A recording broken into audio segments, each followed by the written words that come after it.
Quando eu comecei a ir na igreja, mais ou menos em 94, fui apresentado o Evangelho, e eu comecei a frequentar a Igreja Batista, lá em Várzea Paulista. Eu lembro que eu ia comprar livros numa livraria evangélica, e além da parte de livros lá, tinha uma parte que vendia alguns quadros, para você comprar quadros com versículos bíblicos. E tinha uma área assim no cantinho que sempre tinha uns quadros que tinha um versículo bíblico que sempre me chamou a atenção. Eram quadros diferentes, mas com fotos do céu. E aí mostrava aquele pôr do sol mais lindo, ou aquele nascer do sol perfeito. E aí embaixo eles colocavam aquele versículo que está aqui em Salmo capítulo 8, verso 3. Salmo capítulo 8, verso 3 e 4, que diz assim: quando contemplo os teus céus, obra dos teus dedos, a lua e as estrelas que estabeleceste, que é o homem que dele te lembres, e o filho do homem que o visites. Então aquilo sempre me chamou a atenção, e eu sempre quis ter um quadro bem grande, bem bonito, mostrando um céu desse, só para ter esse versículo embaixo, de tão marcante que é. Porque sempre que eu via aquilo ali, às vezes eu estava na livraria e ficava meditando, parado olhando para um quadro daquele, meditando, falando: Deus, como o Senhor é grandioso, como o Senhor é poderoso. Você ver aquele céu perfeito, aquela pintura feita por Deus, falar: Senhor, realmente, que somos nós para o Senhor se lembrar de nós? Que somos nós, ó Deus, para o Senhor se importar conosco? Irmãos, hoje então nós vamos estudar o Salmo de número 8. Salmo 8, da nossa série sobre os Salmos. Salmo de número 8. Vamos ler o Salmo primeiro, todo. Diz assim: ó Senhor, Senhor nosso, quão magnífico em toda a terra é o teu nome, pois expuseste nos céus a tua majestade. Da boca de pequeninos e crianças de peito, suscitaste força por causa dos teus adversários, para fazeres emudecer o inimigo e o vingador. Quando contemplo os teus céus, obra dos teus dedos, e a lua e as estrelas que estabeleceste, que é o homem que dele te lembres, e o filho do homem que o visites? Fizeste-o, no entanto, por um pouco menor do que Deus, e de glória e de honra o coroaste. Deste-lhe domínio sobre as obras da tua mão, e sob seus pés tudo lhe puseste: ovelhas e bois, todos, e também os animais do campo, as aves do céu e os peixes do mar, e tudo o que percorre a senda dos mares. Ó Senhor, Senhor nosso, quão magnífico em toda a terra é o teu nome. Vamos orar mais uma vez, irmãos? Senhor, mais uma vez na tua presença, diante da tua palavra, com temor e com tremor, eu venho pedir ao Senhor a tua bênção para essa noite, Senhor. Que o Senhor, ó Deus, não olhe para o vaso, mas que o Senhor use esse vaso para a glória do teu nome, ó Deus, para a glória do teu santo e bendito nome, que é magnífico, que é santo, que é glorioso, Senhor, conforme nós acabamos de ler.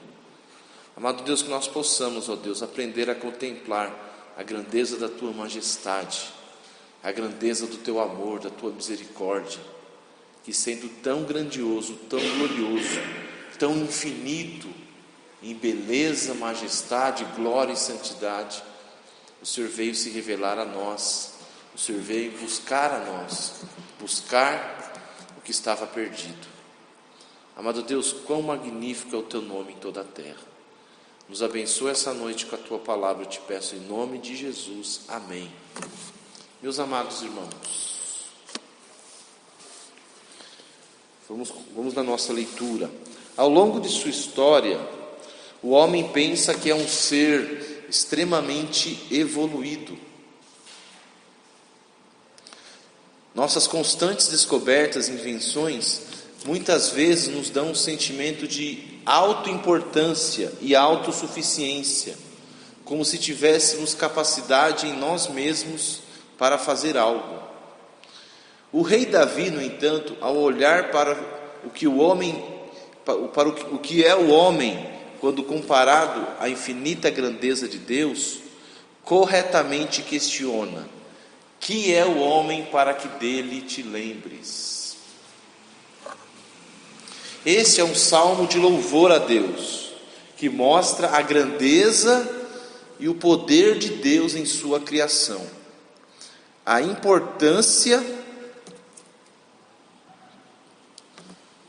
do homem em cumprir o papel que lhe foi designado por Deus, e o correto louvor a ser dado ao Criador.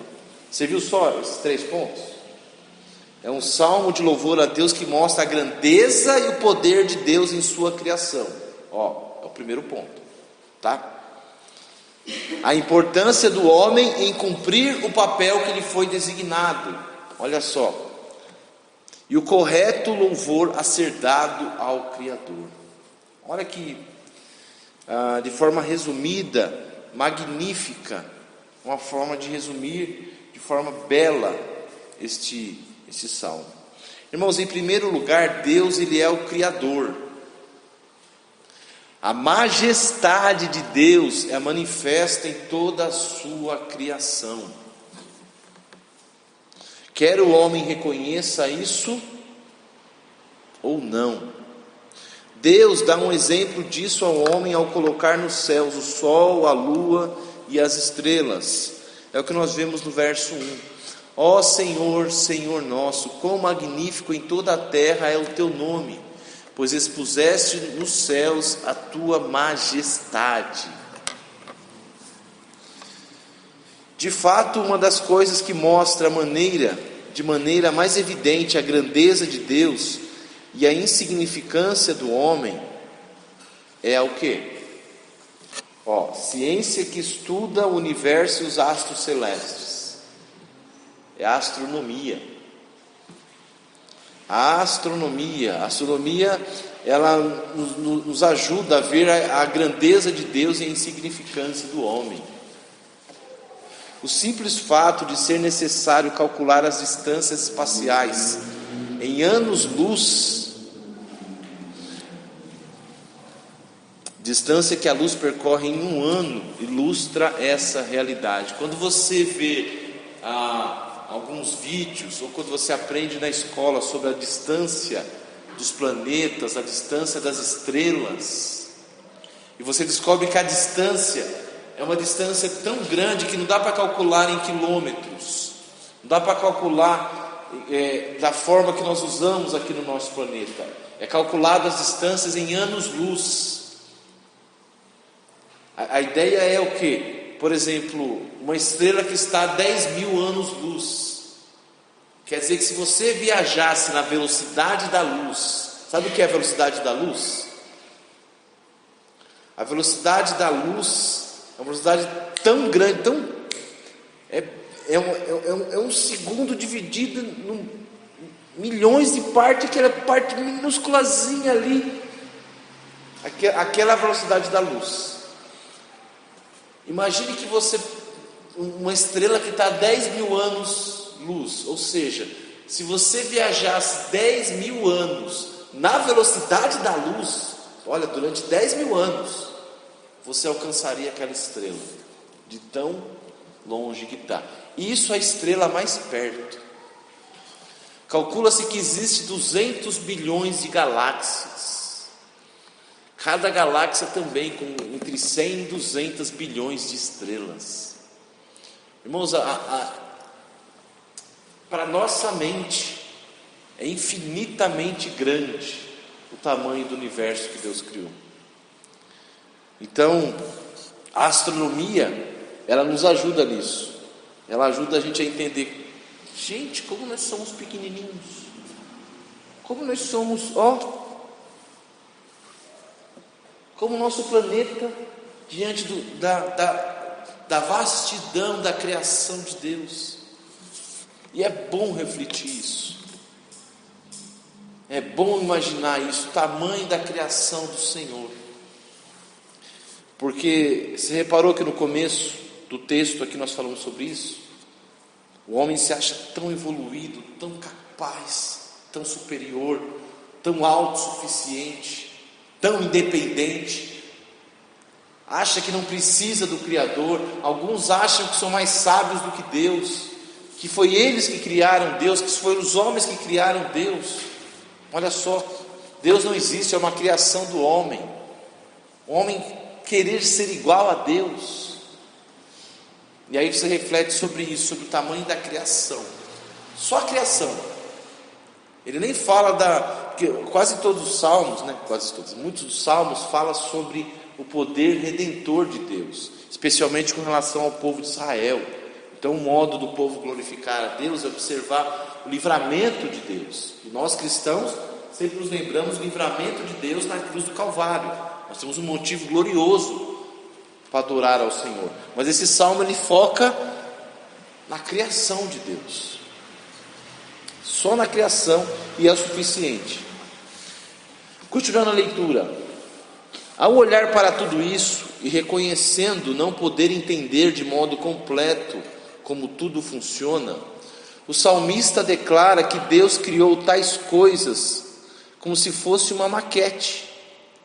A lua e todas as estrelas, a amplidão do universo e a força que mantém cada corpo celeste em sua órbita, com tamanha precisão, são coisas maravilhosas demais para a nossa completa compreensão. Ainda assim, são coisas extremamente simples para Deus. Para nós, Deus, eu não consigo entender esse universo grandioso. Eu não consigo nem calcular, Senhor, o que é um ano-luz, o que é 10.000 anos-luz. Eu não consigo imaginar 200 bilhões de galáxias. Como que é isso, Senhor? Para nós é complexo, contudo para o nosso Deus isso é coisa simples, dada o tamanho da sua sabedoria. E a gente ainda quer bater de frente com Deus. A gente ainda quer colocar Deus contra a parede. Por quê? Como se Deus devesse explicação para nós, irmãos. Quando você lê o livro de Jó, você vê o término do livro de Jó como Deus falando: o que essa mosquinha está querendo bater de frente comigo? O que esse camaradinha está pensando que é? Para querer me colocar contra a parede e exigir explicação de mim, exigir que eu dê satisfação porque eu faço para ele. Quem já leu o livro de Jó? Não é assim? Deus começa a fazer várias perguntas para ele. Deus fala para Jó assim: Jó, fica de pé que eu vou falar com você. Fica de pé, para começar, para falar comigo. E ele começa a fazer um monte de pergunta para Jó. Onde você estava quando eu lancei os alicerces da terra? Onde você estava quando eu criava o universo, as estrelas? Ele fala da Ursa Maior e não sei o que, do Órion, se referindo às constelações. Ele fala para Jó: onde você estava? Para você querer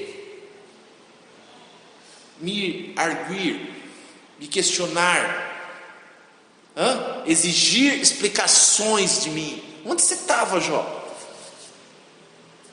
E se Deus fizesse a mesma pergunta para nós? Quando as coisas não saem do jeito que a gente quer, quando nossos planos se frustram, e aí a gente está desanimado com Deus, está cansado para servir a Deus, começa a questionar a vida, a questionar a nossa fé, questionar se vale a pena servir esse Deus ou não. Quem somos nós?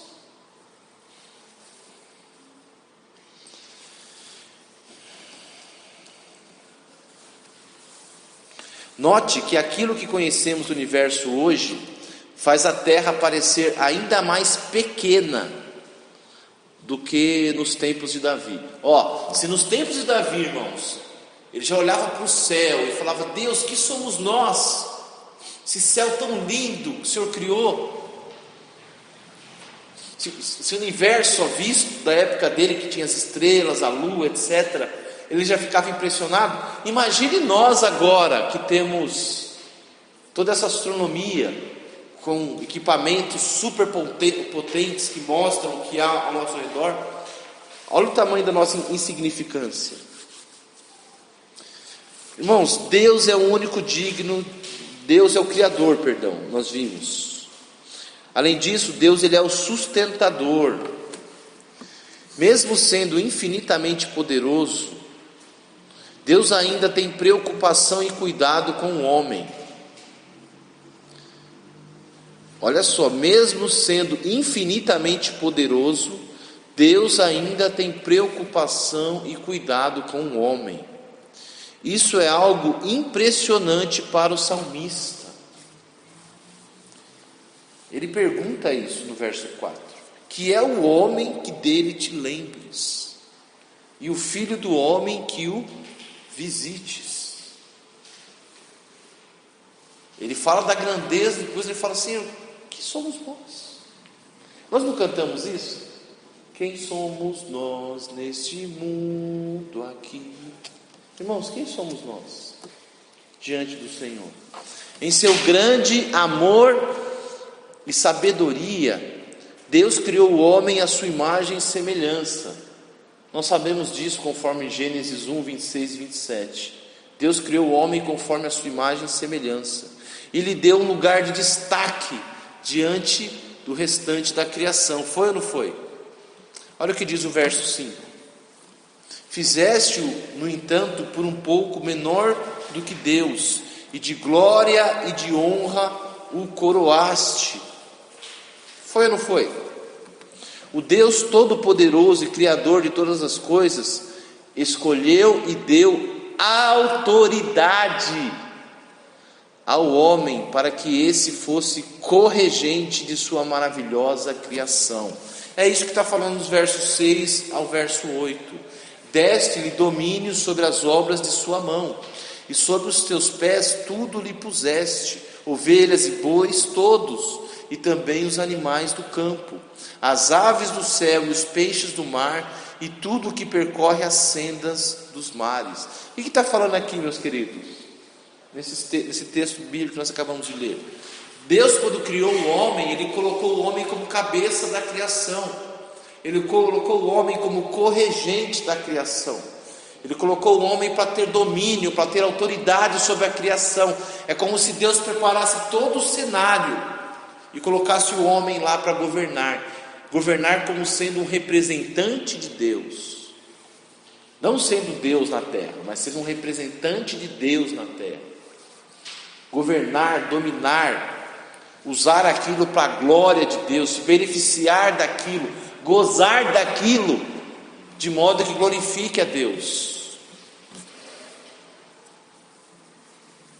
Uma autoridade dada diretamente pelo Senhor. Mas continuando a nossa leitura aqui, é interessante percebermos que devido ao pecado, Adão perdeu parte desse domínio, visto que Romanos 5 nos mostra que atualmente quem reina no mundo são a morte e o pecado. Vamos ver lá? Romanos 5, rapidinho. Romanos capítulo 5.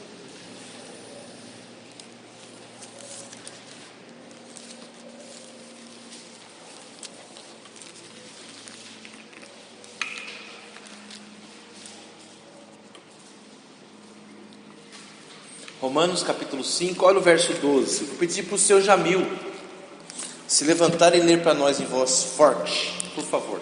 12. Só o 12, por favor. Portanto, assim como por um só homem entrou o pecado no mundo, e pelo pecado a morte, assim também a morte passou a todos os homens, porque todos pecaram. Perfeito, seu Jamil. Então quem domina é o pecado e a morte. Aqui ele fala sobre o domínio da morte, e no verso 21, ele diz assim: a fim de que, como o pecado reinou pela morte, assim também reinasse a graça pela justiça para a vida eterna, mediante Jesus Cristo nosso Senhor. Irmãos, o pecado e a morte têm dominado o mundo por causa da queda de Adão. No entanto, nós vemos que hoje Cristo tem todas as coisas sujeitas a Ele, conforme 1 Coríntios 15, se quiser dar um pulinho para lá, 1 Coríntios 15,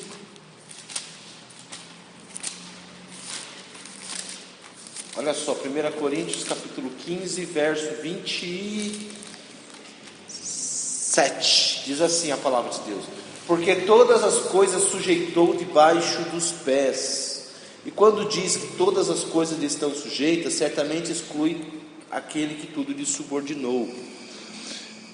Efésios 1, 22. Efésios 1, 22. E pôs todas as coisas debaixo dos pés, para ser o cabeça sobre todas as coisas, o deu à igreja.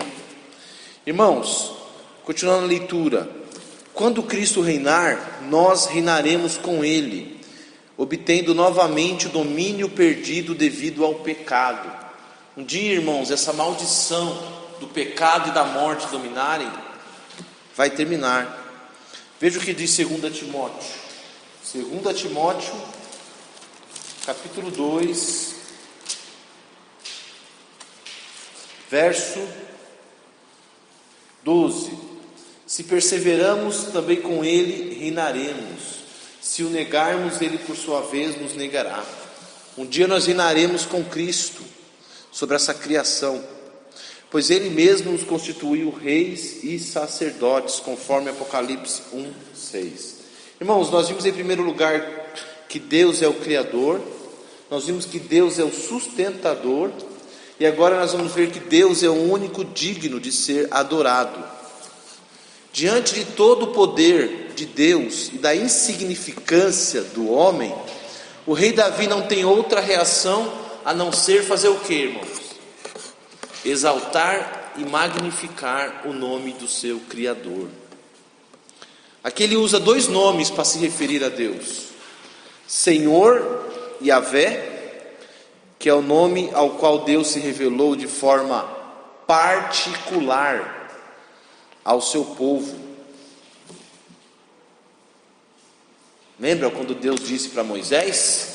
Moisés perguntou o nome de Deus: mas Senhor, se eles me perguntar quem foi que me enviou, diga-lhes: eu sou, lhes enviou. Yahvé é uma forma, eu sou, é uma forma de se interpretar esse tetragrama do nome de Deus.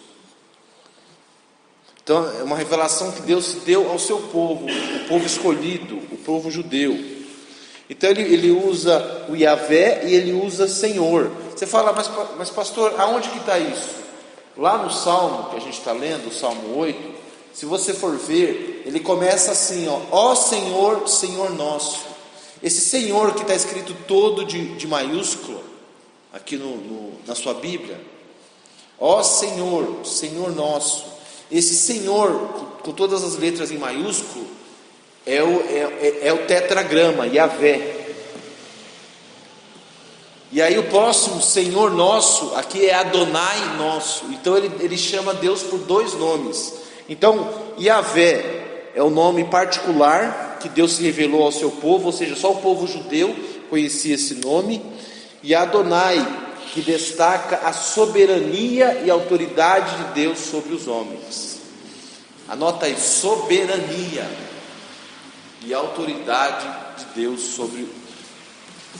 Poderia ser o senhorio de Deus sobre os homens. Está dizendo que Adonai é o jeito de chamar Deus de Senhor, o Senhor dos senhores.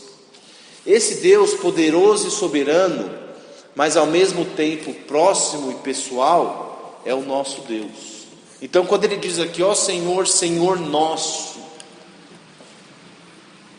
ó Senhor, ó aquele que, Senhor nosso, aquele que é o soberano todo-poderoso, mas também que é o eu sou, particular, o nosso Deus, aquele que se revelou a nós, altíssimo, mais presente, mais próximo. Quando nós fazemos a oração do Pai Nosso, nós dizemos Pai Nosso, Pai, que é um termo pessoal, é um termo de proximidade, Pai Nosso, que estás nos céus. Ele é o Pai Nosso, Ele é próximo, Ele se importa, Ele conhece você, Ele ouve você, Ele entende as suas dores, Ele se preocupa com você, mas ao mesmo tempo Ele é o Pai Nosso que está nos céus. Ou seja, Ele é o Pai Nosso, mas Ele é o Pai Nosso Altíssimo, que governa o universo. É o grande e poderoso Deus que também é o nosso Pai, próximo e todo-poderoso. Esse é o nosso Deus. Então nós podemos resumir esse salmo através da seguinte sequência lógica. Primeiro, Deus criou todas as coisas, inclusive o homem, certo? Em segundo, através de sua infinita sabedoria, amor e graça, Deus colocou o homem como responsável para dominar sobre a sua criação. Então, se você somar o A mais B da lógica, 1 mais o 2, logo ao homem não cabe mais nada a não ser obedecer ao seu Criador, adorá-lo e magnificá-lo por toda a sua vida.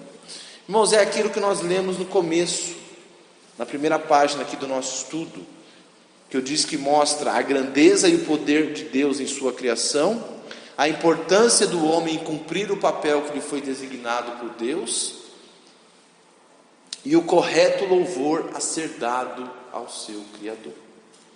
Terminando, essa verdade é tão óbvia que até mesmo uma criança é capaz de entendê-la, envergonhando todo aquele que se considera autossuficiente. Conforme o verso 2, da boca de pequeninos e crianças de peito suscitaste força, por causa dos teus adversários, para fazer emudecer o inimigo e o vingador. Pai glorioso, obrigado pela tua palavra, obrigado por nos relembrar mais uma vez, meu Deus, quão grande és tu, quão grande és tu. Nós cantamos isso, Pai, quando nós contemplamos a criação maravilhosa do Senhor. Só nos resta dizer quão grande és tu. A nossa alma canta, Deus, como o Senhor é bom, como o Senhor é grande, quão maravilhoso é o Senhor. Bendito seja o nome do Senhor. Damos graças ao Senhor, oramos em nome de Jesus. Amém.